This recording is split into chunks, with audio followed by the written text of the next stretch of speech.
Assalamualaikum warahmatullahi wabarakatuh. Salam sejahtera untuk kita semua. Saudara-saudara, beberapa hari ini kita diramaikan oleh sebuah polemik tentang hilangnya seorang tokoh yang sangat penting dalam sejarah, dalam kamus sejarah yang diterbitkan oleh Kementerian Pendidikan dan Kebudayaan. Tokoh itu adalah Kiai Haji Hashim Asy'ari. Kiai Haji Hashim Asy'ari seorang tokoh yang juga telah menjadi pahlawan nasional, pendiri Nahdlatul Ulama, dan penggagas dan yang mengeluarkan resolusi jihad tahun 1945 sehingga menggerakkan arek-arek Surabaya untuk melawan upaya kolonialis baik Inggris maupun Belanda untuk kembali menjajah Indonesia, ternyata tidak ada di dalam kamus sejarah. Hilangnya Kiai Haji Hashim Asy'ari dari kamus sejarah ini adalah sebuah peristiwa yang menurut saya sangat penting. Karena kamus ini dibuat, diterbitkan, dan telah ada ISBN-nya oleh Kementerian Pendidikan dan Kebudayaan. Dan tentu saja polemik ini lebih ramai karena justru ada tokoh-tokoh PKI di dalam kamus itu.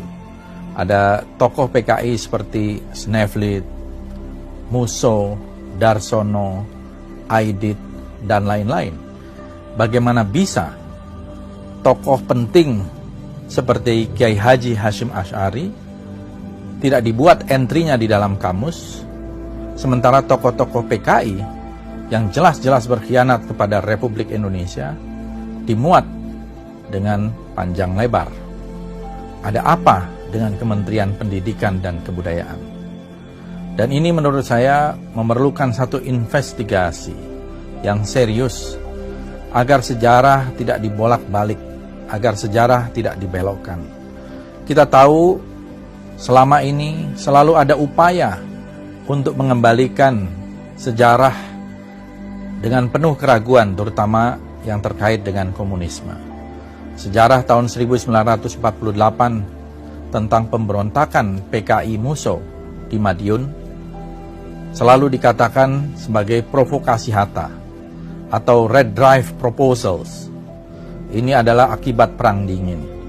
Begitu juga di tahun 65, mereka yang pro kepada PKI dan pro kepada sejarah versi PKI mengatakan bahwa itu adalah masalah internal Angkatan Darat. Itu bukan kudeta dari PKI. Saudara-saudara, dalih semacam ini adalah sebuah dalih yang bukan baru.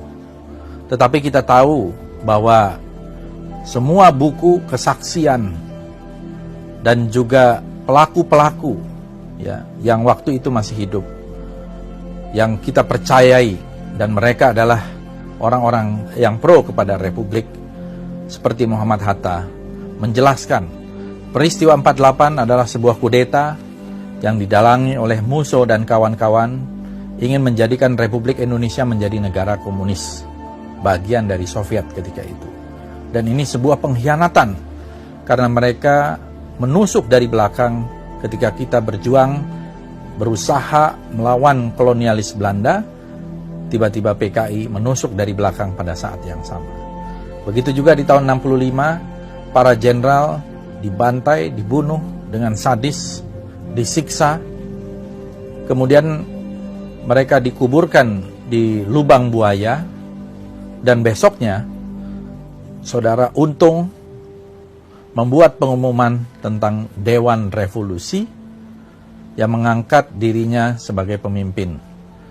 Dan ini adalah tipikal dari kudeta PKI. Begitu juga Harian Rakyat pada 2 Oktober mengamini apa yang menjadi kudeta tersebut. Upaya pembelokan sejarah atau menghapus jejak sejarah ini sangat berbahaya, apalagi melalui institusi-institusi resmi negara seperti Kementerian Pendidikan dan Kebudayaan. Perlu ada investigasi di dalam Kementerian Pendidikan dan Kebudayaan. Apakah ada anasir-anasir yang memang pro-komunis, pro sejarah komunis, dan ingin menghapus sejarah itu? Ini menurut saya sangat berbahaya, karena ini menyangkut masalah masa depan bangsa kita, keutuhan karena ini menyangkut masalah integritas sosial, budaya, politik kita, dan sudah ada kekuatan-kekuatan hukum yang permanen seperti TAP MPRS nomor 25 tahun 66 dan Undang-Undang nomor 27 tahun 99. Mudah-mudahan pemerintah segera melakukan investigasi terhadap kasus ini, dan mungkin saja ini merupakan fenomena gunung es karena banyak aturan-aturan lain yang ternyata justru meresahkan masyarakat dan menimbulkan satu kegaduhan yang tidak perlu karena ada oknum-oknum yang ingin membelokkan sejarah atau menghapus jejak sejarah dan ingin menempatkan kembali Partai Komunis Indonesia seolah sebagai korban, bukan pelaku kudeta, bukan pelaku pemberontakan. Terima kasih. Assalamualaikum warahmatullahi wabarakatuh.